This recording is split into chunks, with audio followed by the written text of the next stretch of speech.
Obviously, very concerned about the Board of Supervisors making a move to act to try to remove me as the Board of Health physician.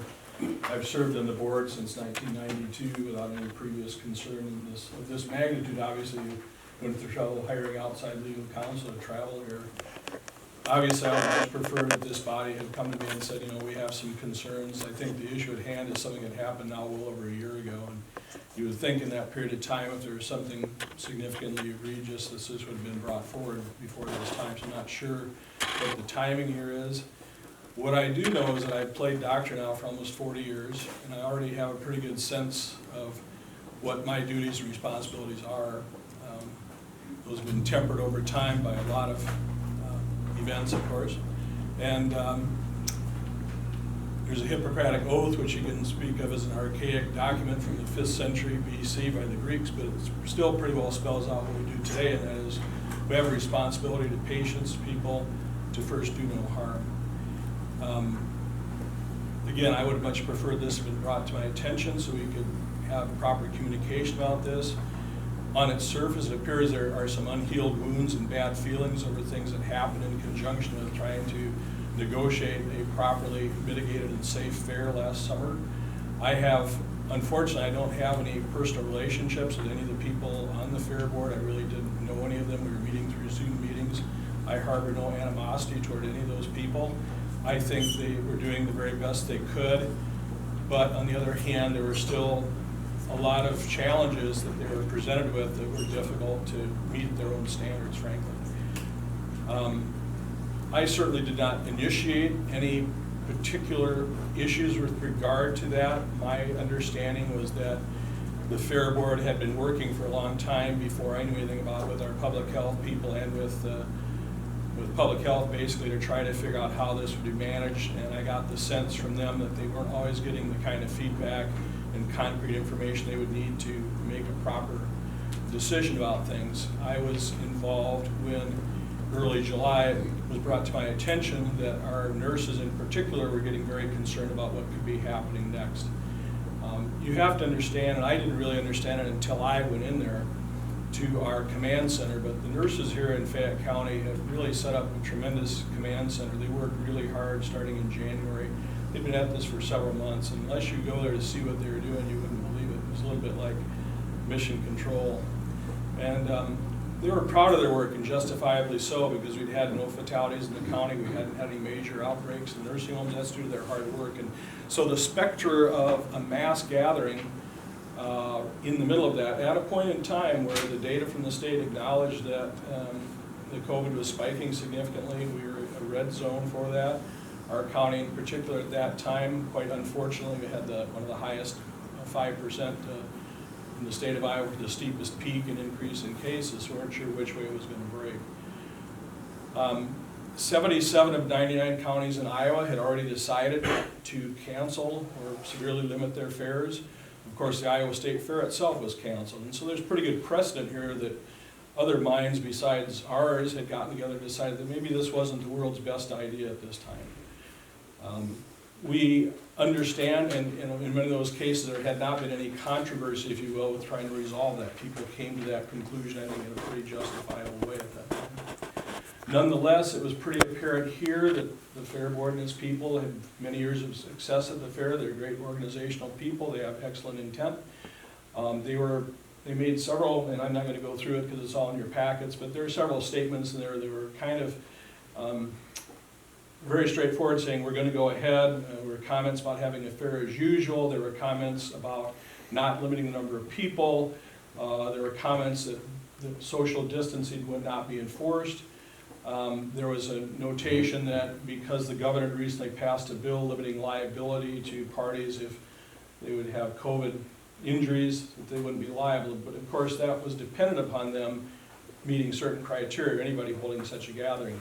The crux of the matter would be that the Board of Health, individual members, and more particularly the Public Health Nursing Service knew on face value that many of the assertions, many of the promises, many of the recommendations that were being brought forward by the Fair Board simply couldn't be realized. And that's not through any malintent on their own, but because it was not going to be possible to do.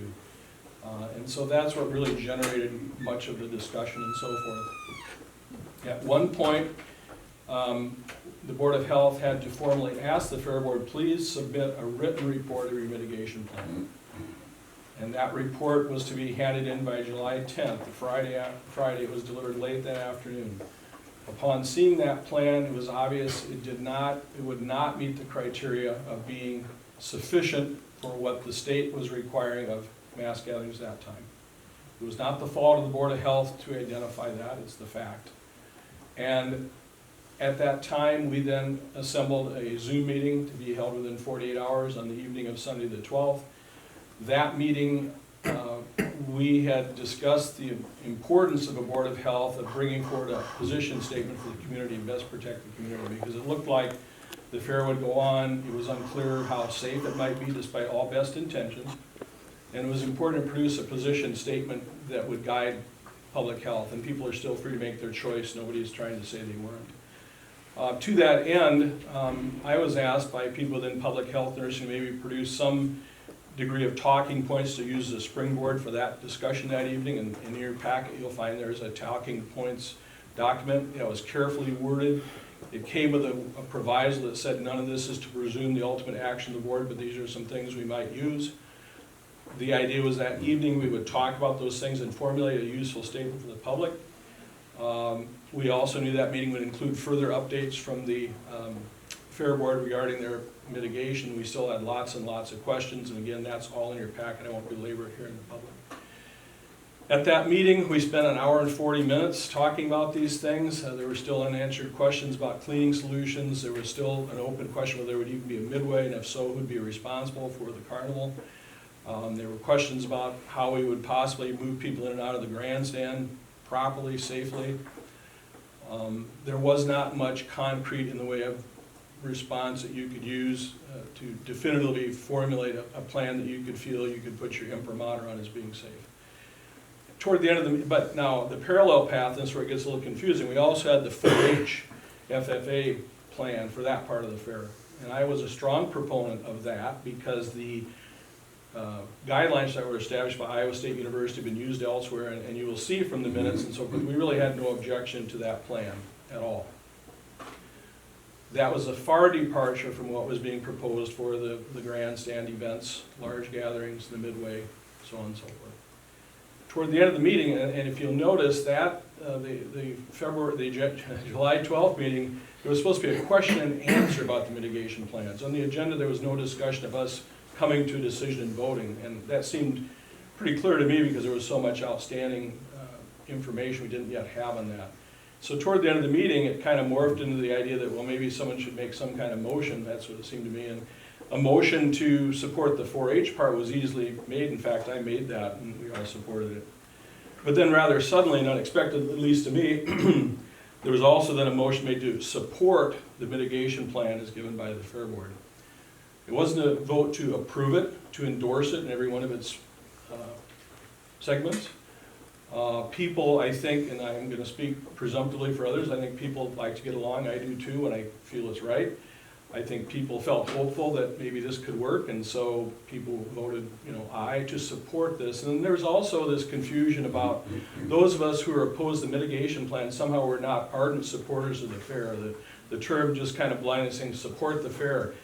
I do too, but if the fair is going to be held and they don't put seatbelts in the tilt-whirl and the scrambler, I don't feel I can support the fair. I support the concept of fairs at every turn. This was not a question whether we would support the fair and its people. This was a question whether it could be done safely. And at the end of the meeting, there was a 3-to-1 vote in, quote, support of that plan, but as we know, that plan was immediately and summarily overturned by the state of Iowa. I did not submit that to the state of Iowa. Public Health Nursing Service did, because they were constantly working through Department of Public Health about their ongoing concerns with what was going to transpire. And that's legitimate for them to do that. In that instance, the state overturned it. So even though our board voted, I voted against, the state said this is not a sufficient plan. And also, we then produced a mission statement, a position statement within a couple of days after that, which was endorsed by 3 members and was not endorsed by 1 member, which said we could not recommend mass gatherings. So even though the quote mitigation plan had been supported a couple days before, the proof in that pudding was that the Board of Health then said, well, but we can't recommend the mass gatherings. That's sort of contradictory to having approved that. And I understand that people are trying to argue that somehow when that mitigation plan was supported by the board, that everything that happened contrary to the progression of the fair, that was somehow not regarding the significance of that vote. And I think that's an overly simplistic view. As time went on, and again, time is clicking away here, but as time went on, the county attorney did become involved because it was apparent that things were going to go ahead and would not be particularly safe. We did not have the number of law enforcement people capable of controlling that crowd and being sure it happened right. We weren't going to have any personnel sent from any other place. Mr. Sauer, unfortunately, cannot be here today, but he has a letter in there that clearly explains his involvement. And any notion that somehow I was acting as, I think it was called, a solo crusader would not be a proper statement of fact. The wordsmithing is excellent, Councilman. I have no interest, you feel like the referee and the police and everybody, doesn't like because they have to know the rules and they have to ask people to play by the rules, but that changes completely because as a physician and as a member of the Board of Health by Iowa code, we have a responsibility. It says we have to enforce the laws, orders, proclamations, state of Iowa, up to and including issuing arrests and imposing fines and other civil penalties. It's an obligation. It's not something we can look away from. I would have loved for the Fair Board to have been able to have created a plan that we could have all looked at and said, this is absolutely rock solid. This is going to work. We're going to have 100 people there. We're going to spread people out. But we didn't do that. And I know there was umbrage created because photographic and video evidence was created from that fair. We were asked to do that by the Attorney General's office. It's not only I who submitted such very clear evidence that we had a problem. There were people on Facebook, there's photographs in the newspaper, that's all the case. And so that was submitted to the state as the fair was ongoing. Their position was that we, Board of Health, we had to push our law enforcement to get more police in there, get them to enforce. That wasn't going to happen. We didn't have that. We had West Union Police, 4 or 5 members. They're not on call all the time.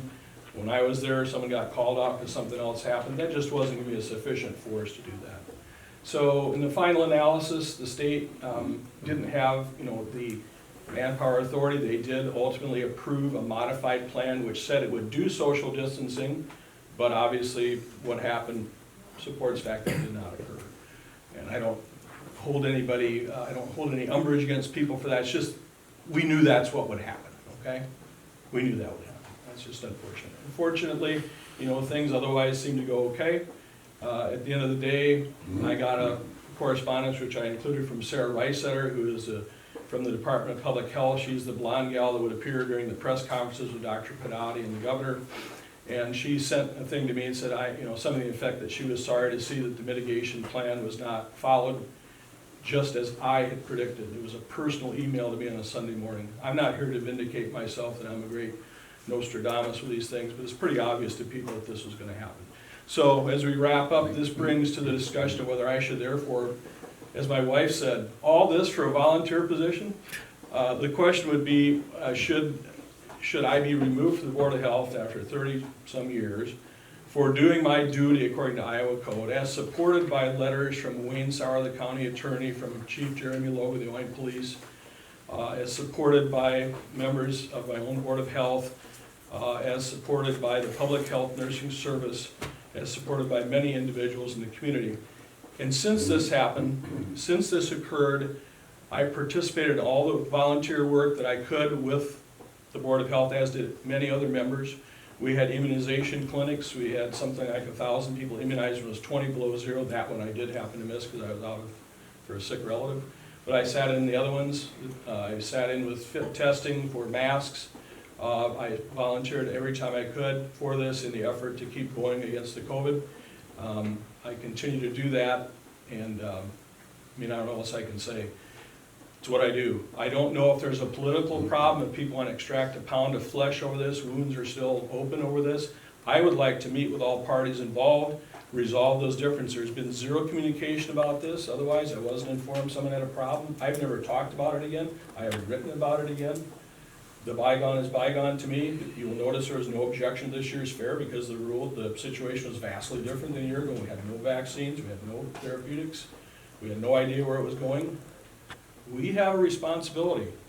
We may not like what it does or how it feels. I didn't feel good about having to say we can't do it this way, but I was also responsible. And I have to take a leadership role as a position on that Board of Health. And Janine talks about educating people and helping them decide. Well, I think I helped to educate our board a lot as time went on. And we all educated each other. So with that, since I have 15 minutes, I'll close. I would, if you want to ask me any questions or you have particular concern about my conduct somehow, I've been told there's been a stipulation that this is not a question of medical competency or any relationship to my role as a medical examiner, but there may be some unsavory political overtones here where we're feeling conflicted. I, first of all, am a registered independent. And I want all of you to know that I'm a very conservative person. I'm conservative in my mindset. I got accused of being Dr. Fauci a few times. I had to stop that. I said, I'm not Fauci. We're both doctors, we're both Italian, but I don't like how he's politicized this. Okay, I'll just tell you. I am a conservative independent. My politics don't bleed into what I do, what I have to do as a physician. I'm not a liberal left-winger who is trying to stop the fair of people that are more conservative. That's not what this was. And just to eliminate that concern. Okay? That's really all I have. Now your documents include a copy of, I have a large synopsis that points this all out. You have your minutes. You have the letters from also from the State Office of Medical Examiners supporting my role for many years in that. You have evidence of texts that were sent from the tweets from the fair talking about how crowded it is. There's a photograph that Wayne submitted. Public health, support letters. Mr. Sauer, Mr. Logan, I believe Sheriff Fisher may also have contributed. If not, I don't know, but I think he was going to. And then we have the board minutes, we have the mitigation plans, we have my talking points for the discussion which led to the mission statement, position statement. We have various correspondences with the state AG's office that will show that I was not by any means a sole crusader in this matter. And we have ultimately the note from Sarah Reisetter that said things occurred as I unfortunately predicted. I take no pride in that. Thank you for your consideration. I'd like to think this matter would be taken under some further consideration given the extent of information that's been provided here, especially the synopsis. I mean, after 30 years, you ought to give a little time to think about it, since we haven't had any predetermined previous discussion on this matter. Let me stand up and introduce myself, sir. I'm Carlton Salmons, as you know, certainly by now, that I represent the Board of Supervisors. I have instructed the board not to make any comments or ask any questions. You have chosen a very good attorney. He and I have gotten along fairly well the past few days. I have to get along with him too. He's my brother-in-law. Oh, well, that helps, doesn't it? You're going to owe him a debt then, aren't you? Always have. Long story short, I don't know that it gets us any place to sit and debate this stuff back and forth. Sure, I agree with that. And certainly we have a court reporter who's taken this down. There will be a discussion. My understanding from your attorney is you don't want to go into closed